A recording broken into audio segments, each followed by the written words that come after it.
morning, YouTube. I ask you, what the hell is going on?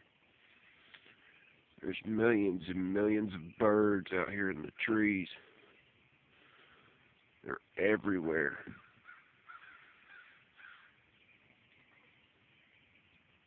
Millions of birds. Why ain't they flying south? This is Tennessee. It's freaking freezing cold out here, and they're not flying south.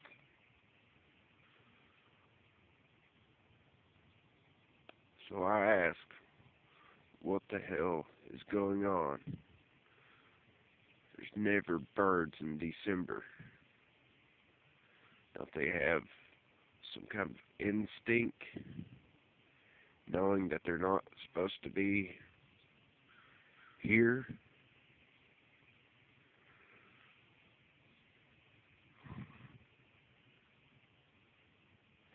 Answer back.